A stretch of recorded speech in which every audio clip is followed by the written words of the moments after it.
Progress. Fíjate esta situación. Si él me dice o no, no quiero valorar eso, ¿ok? No quiero valorar eso, Claro. sino que el premio en sí mismo, es entender la complejidad del por qué eso se está dando. ¿Ok? Es decir, que Ok. veamos que va más allá del simple premio y dejemos la mirada causa-efecto. Se postuló, entonces se premió. Eso es una mirada muy sencilla. Es lo que quiero que vean. Profe, Sería un... permiso, para yo también intervenir y dar mi opinión, por aquí Carol Nava, bueno, saludos a todos. La opinión que yo le podría dar con respecto a esto, y me encanta que lo podamos ver de una forma objetiva, geopolíticamente hablando, socialmente hablando, mundialmente hablando, creo que esto responde, en primer lugar, a la transformación global que se está viviendo con respecto a, número uno, posicionamiento femenino, buscar la forma de reconocer también el trabajo femenino, que eso se ha venido haciendo en los últimos años. Creo que este ha sido un siglo muy marcado también por eso. El rompimiento de esos paradigmas. Y en segundo y tercer lugar, lo que tiene que ver también con un cambio político, pero a nivel latinoamericano, ¿no? Hemos tenido representantes de izquierda que han sido un total fracaso, y creo que lo que está haciendo Estados Unidos también es tomar una posición frente a eso, y también frente a lo que está pasando con China, que China está apoderándose económicamente de mucho de comercio, ¿no? Y el Estado venezolano actual, pues son muy aliados de lo que tiene que ver con China. A ellos les conviene, obviamente, sumar a Venezuela por la posición geopolítica que tenemos, geográficamente que tenemos, tener este territorio de forma aliada, ¿no? Entonces, por supuesto, saben que María Corina es de derecha, Edmundo González, entonces conviene esta transformación de un cambio político, donde además se evidencia que la parte de izquierda ha sido un desastre y ha sido todo, ¿no? Se han puesto todas las piezas en la mesa para que esto esté pasando. Entonces, es el momento del cambio político, el cambio social, el cambio económico, las alianzas.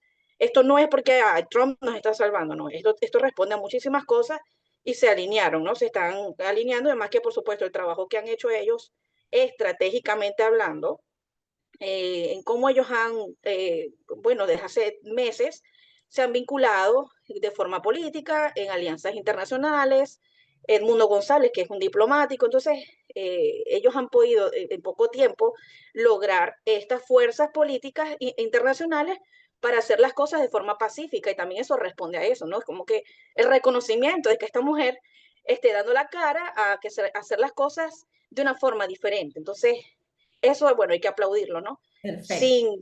Sin tampoco, vamos a decir, ay, o sea, como mucha gente también la ve, ¿no? La mala de Venezuela, o sea, sí, esto es un discurso, pero al final creo que en cierta forma los venezolanos también nos podemos sentir representados finalmente con eso. Bueno, porque aquí hay mucha gente también profesional, formada, con aspiraciones a que las cosas sean de una forma diferente. Entonces, bueno, profe, este es mi análisis, ¿no? El por qué puede estar respondiendo y pasando lo que está pasando con respecto a ese premio Nobel, que bueno, Ah, usted sabe, hay categorías de lo científico, lo médico, la paz, y bueno, ya está representando eso por el tema de que aún cuando hay unos asteriscos allí con la paz, porque ella también ha hecho claro, cosas que... pero independientemente, no quiero valorar si se lo merece o no, ¿ok? Eso es Sí, sí, sí, una correcto, correcto. conversación Yo diferente. tampoco, no, Pero no, yo eso que tú estás tampoco, pero planteando al inicio, eso que tú estás planteando es lo que yo quiero que veamos. O sea, que hay unas fuerzas que sí, están que allá detrás. son las estrategias y las piezas que y que esto al final es algo estratégico, esto no es ponerle, romantizarlo, no, no, O algo improvisado. Correcto, esto tiene ingredientes, sí. correcto. Esto no fue improvisado, esto es algo que hay en el mundo, como les dije desde el principio, y que responden a esas necesidades, ¿no? De cambios, de transformación, y de líderes políticos también latinoamericanos, mujeres, etcétera, ¿no? Para romper eh, con Vamos ciertos a darle paradigmas. Bueno, chance. eso, Gracias. Vamos a darle chance a Gabriel y luego a Delson. A ver, Gabriel. Profe, ¿me oye bien? Es que me acabo de poner los Sí, sí, te audífonos. ¿Se oye escuchamos bien? perfecto. Sí. Bueno, profe, para mí separar el hecho político es un poco complejo. Primero porque es el hecho generador, Ujú, digamos, del premio. Sin duda esto es una visión política.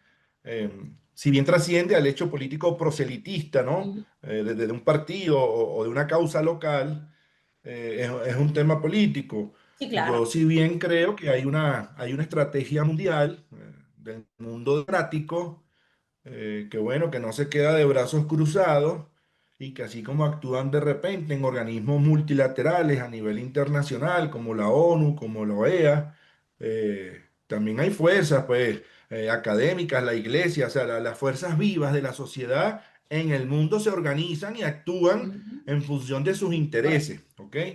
Entonces, bueno, tal vez este sea uno de los campos en los que tienen influencia, eh, y bueno, aprovecharon por supuesto la oportunidad para potenciar, porque esto tiene una visión de lo que ya ha ocurrido, pero también tiene una visión de lo que pudiera estar por ocurrir. ¿Ok? Digamos que de pasado lo que ya ocurrió hasta hoy, pero tiene mucho de futuro. Este es un premio que tiene mucho de futuro sobre una visión de un mundo libre, del mercado libre, de la empresa libre, del Estado de Derecho que debe reinar en todos los países, del orden que debe haber en todos los países y del respeto de las democracias, también de la autodeterminación. ¿Ok? Entonces yo Correcto. lo veo sin duda alguna como un hecho político, pero que obedece a una estrategia, digamos, de los defensores de las democracias mundiales, que están a favor de estas causas. ¿Ok? Esa es mi opinión para no ir al detalle. Amarrado con los intereses. ¿Ok? Amarrado con Amarrado con todos los los intereses que intereses. hay detrás de eso también. Perfecto, Gabriel. Vamos a cerrar con Delson. Eh, Hola, profe, ¿qué tal? Eh, yo, yo me voy un poco a la base de por qué se entrega el Premio Nobel de la Paz, ¿no? Aparte del trabajo que se realiza, también es la correlación, la articulación con otras naciones. Y creo que eso lleva a aquellos procesos mancomunados por intereses ya sea económicos, sociales o políticos, hasta culturales, ¿no? Que eso es lo que más importa. Yo lo veo, profe, desde la visión estratégica, lo veo una favoración a Venezuela que puede indagar en dos puntos. O es que Venezuela se está trabajando en pro de todos estos procesos que pide el Premio Nobel de la Paz, o Venezuela está tan grave que necesita verle, darle o darle una visión respecto a que se está trabajando en pro de algo. Me quedo, profe, con que eh, merecido o no, en comparación a los otros postulantes, creo que sí era merecido, pero esa no es la pregunta. Lo que me voy, profe, es al trabajo articulado que se sigue generando a raíz de la razón de que se otorga el premio Nobel. Y creo que eso sí se ha visto.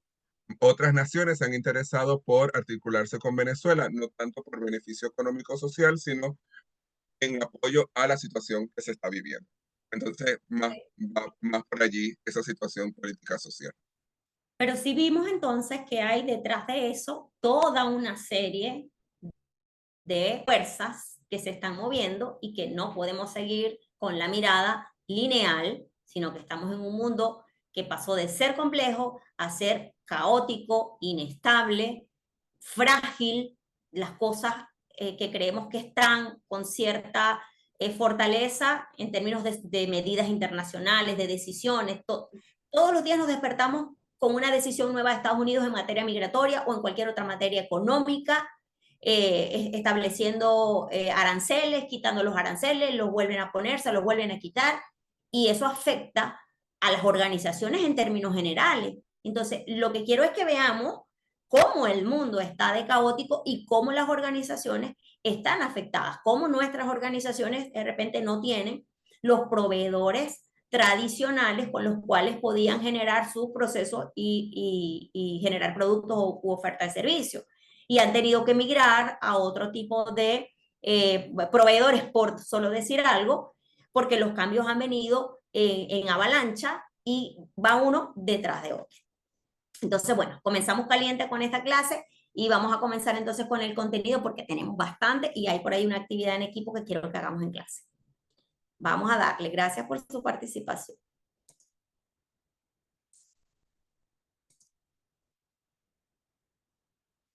Es que verdaderamente estamos en un tema, nosotros terminamos acá con esta, estamos en un tema que tiene muchas aristas, mucha tela que cortar, y lo vivimos, estamos como que dentro de la batidora, o sea, todo lo nos está afectando, entonces estamos como que calientes ahí.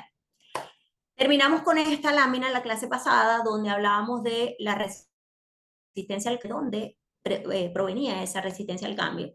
Y hablábamos de 3 factores fundamentales o claves, que eran los aspectos lógicos, que de manera lógica yo me resisto por esto, por aquello, por lo otro, porque lo percibo como una amenaza, porque me afecta.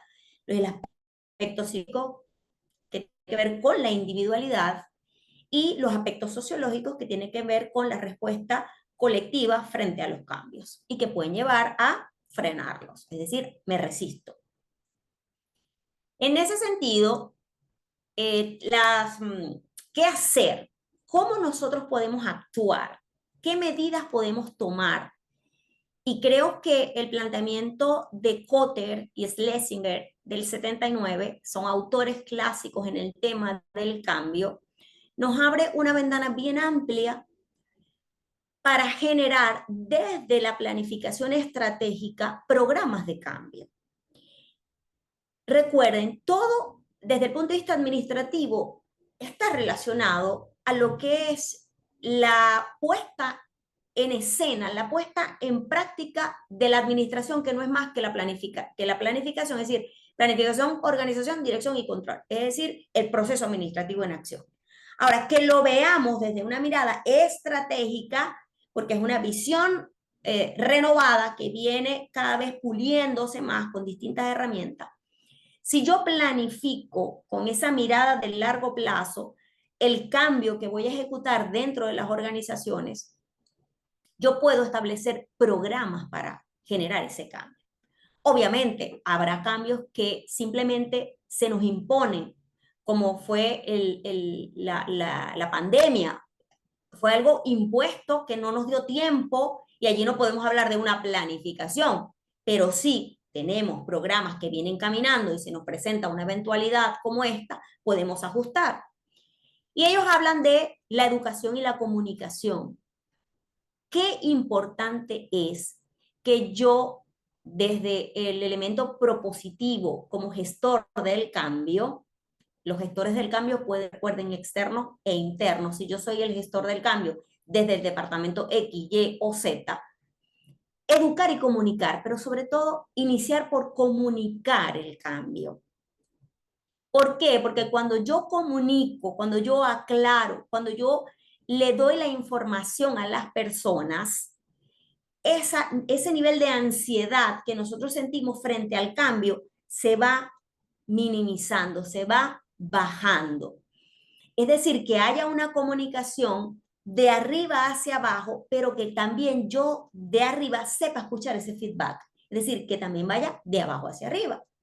Esto tiene mucho que ver con el estilo de gestión que tengamos, con el modelo. ¿Recuerdan que hablábamos del modelo burocrático muy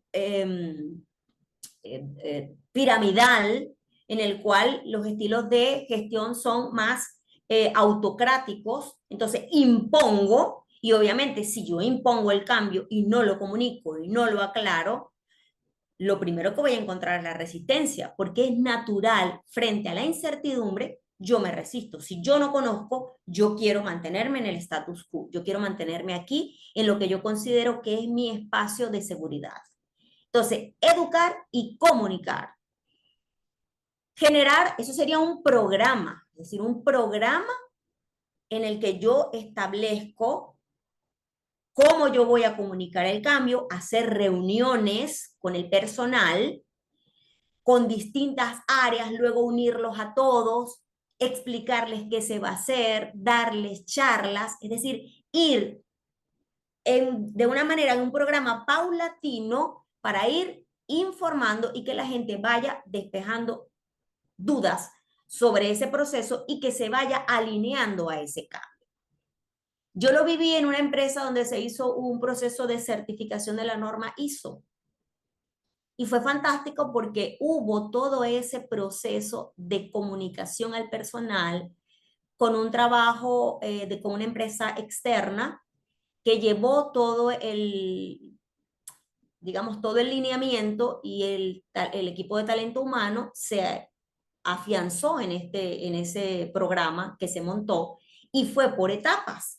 Primero se comenzó con la alta gerencia y luego se fue bajando en cascada hasta el nivel operativo con reuniones informativas para sensibilizar sobre lo que se iba a hacer, por qué se iba a hacer, cuál era la necesidad, hasta dónde íbamos a llegar, los beneficios, los pros, los contras, y eso ayudó a que el cambio se fuera aceptando de una manera con una buena recepción. Esto implica, el segundo programa sería participación y compromiso.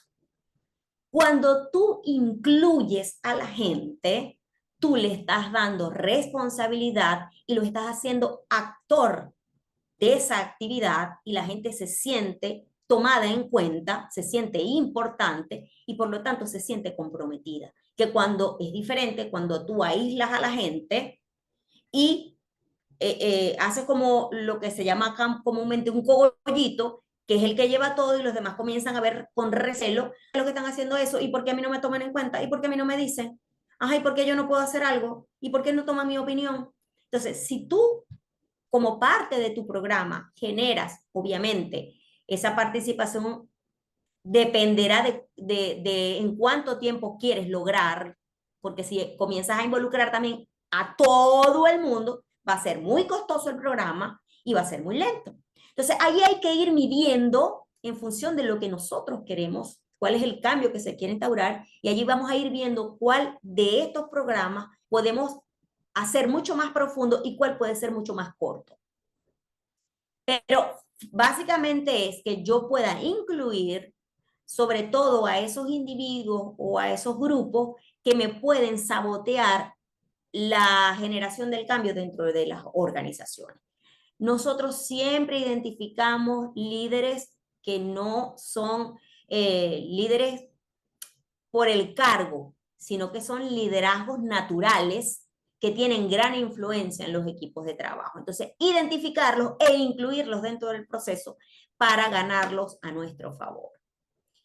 Generar facilitación y apoyo, acompañar a la gente en el proceso de cambio. Aquí ya estaríamos hablando de procesos de capacitación para el personal. Al darles capacitación, le estamos brindando también el apoyo frente a esa pérdida que puede tener de habilidades y destrezas ya ganadas. Negociar y acordar, hacer acuerdos con la gente cuando no logramos convencer de una manera fácil que se vayan a un cambio. Por ejemplo, si yo tengo voy a un proceso en el que voy a digitalizar un proceso y eso implica que algunas personas, es decir, se pierdan pasos manuales, eso puede generar en el personal miedo, un temor a perder el cargo. Entonces ahí tenemos que ir a una negociación. Ok, yo voy a negociar con el sindicato y voy a decir, mira, yo voy a garantizar el puesto de trabajo, pero tenemos que ir a una formación máximo de 6 meses en la que la persona se comprometa. Yo puedo ofrecerle cierta bonificación si transita de manera rápida de la actividad manual a la actividad digital. Y por otra parte, podemos ir haciendo de manera paralela por un cierto periodo en el que las actividades tradicionalmente manuales se hagan con las digitalizadas. ¿Para qué? Para que la persona vaya tomando las riendas del nuevo mecanismo de acción, se acople y quede finalmente solo con el proceso digital. Entonces, hay que negociar en algunos puntos para poder ganar la confianza del personal, para poder apoyarlos en esa transición donde hay temor frente a la innovación y frente a lo desconocido. Por otro lado tenemos la manipulación y la cooptación. Y allí también entra, por otro lado, la coerción explícita o implícita. De hecho, los propios autores dicen que estos son mecanismos no éticos que deben evitarse dentro de las organizaciones. Es decir, que yo tenga que manipular, que yo tenga que, de alguna manera, coercionar a la gente, o la cooptación, que significa que yo le haga creer a la persona que lo incorporo al proceso porque es valioso para el puesto, porque es valioso para el proceso, pero resulta que al final lo que lo estoy es engañando. Simplemente lo estoy haciendo parte, pero no estoy tomando en cuenta en realidad su participación. Simplemente lo incluyo para que forme parte de la alianza que me va a ayudar a empujar el cambio. Y obviamente la coerción es una amenaza. Te amenazo, te digo, bueno, puedes perder el puesto, puedes salir de la empresa si no aceptas el cambio. Entonces ahí estoy coercionando. Entonces estas dos últimas son programas o estrategias que debemos evitar a toda costa porque son antiéticas. Sin embargo, debemos, repito, verificar frente a una planificación ante un proceso de cambio, sea cual fuere, cuál de estas, educación y comunicación, participación y compromiso, facilitación, apoyo, negociación y acuerdo, vamos a emplear dependiendo de si el programa de cambio tiene un periodo largo, si tengo los recursos para mantener un proceso de capacitación por muchos meses, o si yo lo puedo reducir a poco tiempo y de manera intensa. O, por ejemplo, yo puedo decir, bueno, tengo en la unidad, tengo 10 empleados, pero yo voy a formar 3 y esos 3 luego van a traer la formación hacia dentro de la organización para capacitar a los que no fueron al taller, al curso, etcétera. Entonces, utilizar mecanismos que puedan disminuir el impacto económico sobre la organización, pero que me ayuden a generar el proceso de cambio. Por acá, déjenme bajarle volumen a esto, chicos.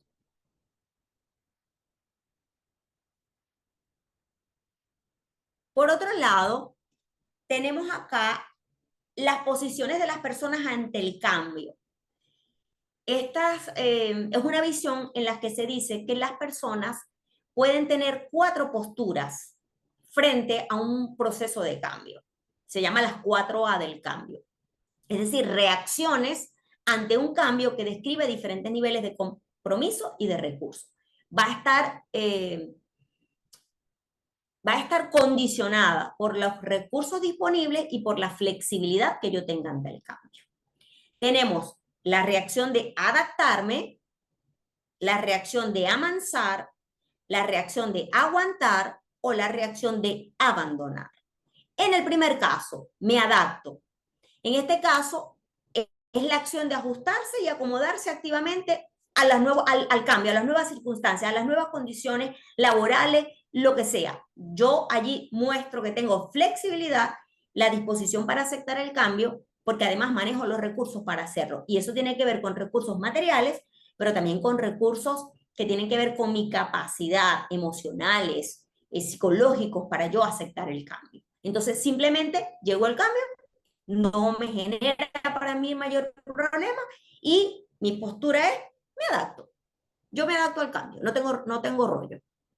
Amansar, como que suavizar el cambio, ¿ok? Bueno, vamos a ver, sí. Implica tener la capacidad de influir y modificar el cambio propuesto buscando una versión que se ajuste mejor a los intereses o recursos disponibles, a menudo manteniendo algún aspecto importante del proceso original. A lo mejor no tengo la totalidad, no tengo todos los recursos disponibles, pero puedo hacer ciertos ajustes. Es decir, si el proceso de cambio implicaba, como les dije hace un momento, un proceso de formación profundo, finanzas no me aprueba todos el pago de los cursos para los 10, yo digo, bueno, dame para 5 y esos 5 luego van a replicar el curso aquí. Entonces yo estoy ahí amansando para poder ir al cambio. Aguantar. ¿Qué es aguantar? representa la actitud de soportar el cambio sin una resistencia activa, pero sin mucha flexibilidad. Se mantiene en la situación sin poder o querer cambiar de forma significativa. Ocurre mucho, simplemente estamos allí como resignados frente a esa situación. No tengo recursos, pero tampoco tengo la posibilidad de irme, y el cambio yo no soy flexible al cambio, entonces comienzo a aguantar. Entonces ven ustedes esas personas que están dentro de los espacios laborales inconformes, con trabajos, con rendimientos mediocres, que no les gusta su trabajo, ahí está aguantando. Y finalmente, el que decide abandonar. Mira, de verdad, yo no puedo con esto, ni tengo los recursos, ni tengo disponibilidad para el cambio, yo prefiero abandonar, me voy. Entonces, esas serían las 4 posturas. Estas serían la relación. De este lado tenemos recursos para el cambio y en la parte de abajo, hacia la derecha, tenemos flexibilidad para el cambio. Una alta pérdida de recursos son la base para adaptar. Si tengo recursos suficientes y además soy flexible, me adapto. Tener flexibilidad para el cambio y digamos una cantidad de recursos que me permiten moldear la situación, yo avanzo. Si, por el contrario, con bajos recursos pero buena apertura o capacidad, se puede aguantar. Y finalmente, si no tengo ni recursos ni flexibilidad del cambio, decido abandonar. Vamos a ver, los voy a invitar a ver un video. Profe, A ver, Gilberto, ¿quieres decir algo? sí, efectivamente en estas 4A hay algo que me hace ruido, que es el tema de hoy día, que es la salud mental. Hoy día es tan común el tema del manejo del estrés, el tema de las emociones, y efectivamente estamos tratando de, como estamos en temas del cambio, también está muy de moda hablar, no, es que él está estresado. Acá en Chile, las personas, cuando hablamos de personas, cuando vienen temas de la resistencia al cambio, ellos se ausentan, por ejemplo, cuando no aceptan el cambio, ellos simplemente van al médico y tiran un reposo médico por 3 meses por tema de estrés. Acá en Chile se ve mucho eso. Y entonces están muy de moda hoy día hablar de la resistencia al cambio involucrando el tema de en qué influye en las personas el manejo del estrés en cuanto al cambio.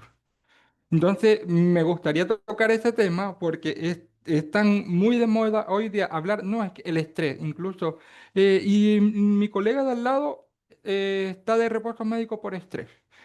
Entonces, no por los cambios, porque mucho se modificó en la información, los reportes, debe entregarle una semana. Entonces, todo eso también involucra en parte de la resistencia al cambio, en parte de aguantar y abandonar el barco. Claro, allí Sí. fíjate que hablamos del burnout, como un en el que se genera un alto estrés en el personal, producto justamente de toda esa dinámica, ¿no?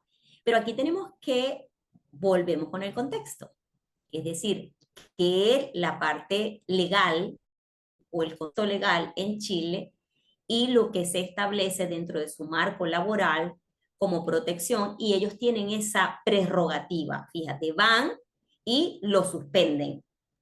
Nosotros no tenemos esa prerrogativa No. de ir y que nos suspendan. Entonces allí tú tienes también que poner en contexto la realidad de cada país y cómo en esos países, en el Cono Sur, está muy desarrollado, no es que sea una moda, está muy desarrollado todo lo que tiene que ver con la atención del aspecto psicológico de las personas. Es decir, allá es regular que tú vayas a un psicólogo, forma parte de la dinámica. Nosotros no estamos acostumbrados a eso porque no ha sido parte de nuestra cultura. Recién, en años recientes, lo estamos descubriendo como una necesidad frente a todo este torbellino y a este mundo caótico en el que vivimos. Realmente yo a veces siento que tengo un gran equilibrio mental. porque es que vivimos en una situación de inestabilidad por donde veamos. O sea, todos los días nosotros nos despertamos preguntándonos qué va a pasar hoy, o simplemente yo me levanto, ya trato, les confieso que trato de no, por mi salud mental, yo trato de no ver noticias políticas ni nada de eso, ¿ok? Trato de no, pero sí veo titulares para estar al día, pues porque tampoco me puedo aislar. Claro, Pero cuando levantas el celular, lo primero que te sale allí es algún acontecimiento caótico y además con todo lo que tiene que ver con las redes sociales y lo que es la tergiversación de la información o que la agrandan más de lo que es, etc. Pero volviendo, retomando lo que tú estás planteando, obviamente hay un aspecto que cada vez ha ido marcándose más en nuestra sociedad y que tiene que ver con el manejo del estrés. Es una cosa, no es un invento, es una realidad que estamos afectados emocionalmente. Solo que en ese contexto en el que tú vives, en esa cultura, hay una legislación que ampara y que les da esa prerrogativa, mientras que nosotros no la tenemos y tenemos que seguir. y mismo es. Esa es la Igual que realidad. el tema del trabajo en remoto también suma, que es parte del estrés, del cambio, no estar trabajando todo el día en casa, no salgo, cuatro paredes, y suma también el tema del cambio. Claro, pero fíjense, yo trabajo básicamente también desde casa y estoy casi todo el día sentada en la computadora y estoy haciendo ese ejercicio de ya va, levantarme, caminar, tomar agua y buscando algún espacio en la semana para salir de la casa, porque si no, hay un momento en el que tú necesitas socializar, no puedes mantenerte aislado. Entonces, pero es un poco de hacer conciencia cada uno de su propia estabilidad emocional y mental y que pueda rendir a la vez, o sea, porque a veces nos sobreexigimos y no estamos viendo el efecto que eso está generando en nuestra salud emocional y mental. Entonces, yo no lo veo mal, solo que quizás se puedan aprovechar de esa legislación, que es otra cosa. ¿Ok? Gracias por tu participación. Gracias, profesora. Quiero que veamos este video de Tatiana Rodríguez que me encanta, donde ella explica las 4A.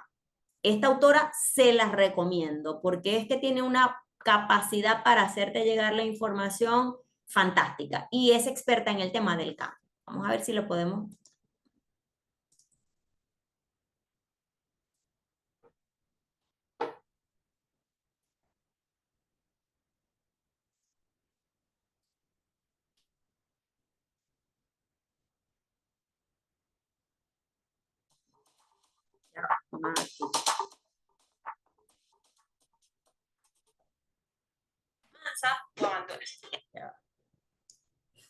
Teenagers are building businesses with AI, while the only AI you know is ChatGPT. Let's be real. Most people. Llegó una nueva tecnología. Lo Instalaron escuchamos, SAP. pero no lo vemos. Van a pasar de No lo cerradas a ven. abiertas, no, de abiertas No, a cerradas. solamente lo escuchamos. Management. Tendría No, que no, compartir la pantalla, no la ventana. cambiaron el head. Ah, ok. ¿Será que lo tengo que hacer por otro lado? Porque yo lo tenía dentro de la presentación, pues el link. Es que el Insta, pero no sé. Profe, dele nuevamente a share para que le aparezca ventana. O sea, ¿Dónde le doy? share. En la flechita de abajo que mira hacia arriba, la del color verde. Como si Ajá, fuera compartir pantalla, pero ahora elige la del video y no la de la presentación. ¿Será que dejo de compartir? Sí, correcto. Y tome la nueva ventana. Exacto. Ahora vuélvalo a hacer. Tome la ventana de YouTube, del video. Ah, entonces déjame abrir YouTube porque yo lo tengo dentro del. Déjenme abrirlo primero. Ah, aquí lo tengo abierto. Ok, chévere. Ya va.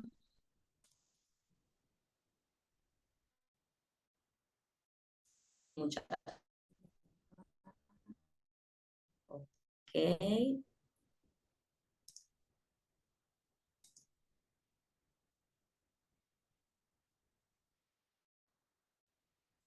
Y ahí Ahí sí lo vemos. Voy a ampliarla y vamos a darle.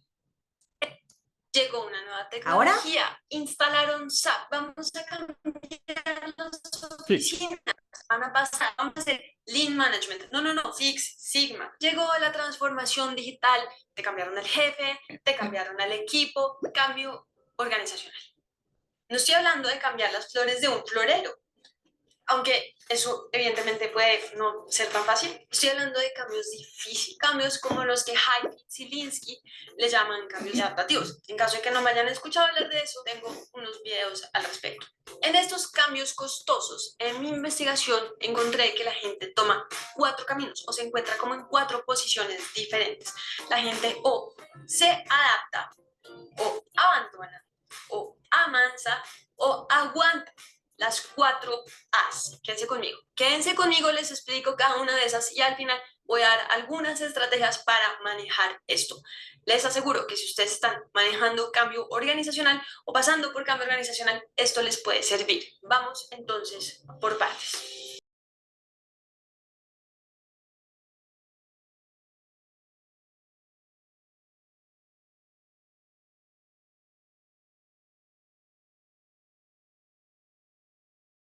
Se dejó de escuchar. No tiene audio. Vamos a reestructurar la organización y eso implica... Ahora sí. Ya va. Fue que yo me silencié y silencié a ella. O sea, Es una persona que le iba súper bien con su equipo de trabajo y su jefe decidió nombrar a la jefe. Ahora es la encargada de calidad de una planta de producción. De 15 personas que trabajan directamente para ella. Y su jefe le dice, Marita, vamos a reestructurar la organización y eso implica que 5 personas en tu equipo van a tener cambios. 3 van a cambiar equipos, van a ir desde van a trabajar en la otra sede y las otras 2 vamos a ir. Que ahorita se lleva bien con todo el mundo, parte de lo que la hace los zapatos del otro, entiende a los otros, es buena para escucharlos, se conecta con sus sentimientos, es muy sensible a sus emociones. Margarita, que se lleva bien con todos, sabe que Pedro acaba de tener bebé, que María, cambiando de edificio, le van a tocar como 2 horas de trancón todos los días. Estresante, por supuesto es estresante, es un ascenso, pero es estresante. ¿Qué hace Margarita? Tienen 4 opciones, se adapta, aguanta, amansa o abandona. En el escenario A, Margarita se adapta, respira, fondo, dice, ok, esto es lo que tengo que hacer ahora como jefe, claramente se esperan otras cosas de mí, tengo que reinterpretar mi relación con los que antes eran mis amigos y mis pares, y pues voy a hacer, por eso no es que sea así tan fácil. Entonces Margarita en realidad no sabe cómo, y va y le dice a su jefe porque tiene una muy buena relación con él, el jefe le contrata las sesiones de coaching, Margarita trabaja en sus sentimientos, en sus emociones, practica sus nuevas habilidades, y va y tiene la conversación uno por uno. La primera conversación es incómoda y no se siente tan bien, la segunda es un poco más fácil, la tercera pues ya es fácil. Margarita pudo reinterpretar lo que para ella significa la empatía. Una semana después, su equipo pasó de 15 personas a 10 personas. Margarita se adaptó. ¿Cuál es el escenario? La gente no se adapta sino abandona. En este escenario, Margarita recibe el puesto. Su jefe le dice, Margarita, tienes que reducir tu equipo de 15 a 10 personas. Y Margarita dice, Pedro acaba de tener un hijo. ¿Cómo le va a decir que se tiene que ir? Esto va en contra de mis principios. Ni siquiera sé por dónde lo podría hacer que lo haga. O se va del equipo, o sencillamente vuelve al trabajo que tenía, o de plano deja la organización y renuncia, porque no se siente en capacidad de asumir este cambio. La gente puede abandonar. Vamos entonces al escenario C. La gente aguanta. ¿Cómo se vería esto en la historia de Margarita? Margarita necesita trabajo. Margarita más tiene expectativas de cargo funcional a su jefe. Pues digamos que el jefe tiene nuevas implicaciones. Tienen la primera conversación y la primera conversación es un desastre. Es un desastre directo que Pedro acaba de ver. ¿Cómo así que ahora se tiene que ir de la organización? Después Margarita tiene la conversación con Juan. Juan ya había oído de Pedro que Margarita había hecho y que la conversación además había salido pésima. Entonces Juan ya estaba muy perdido. La conversación tampoco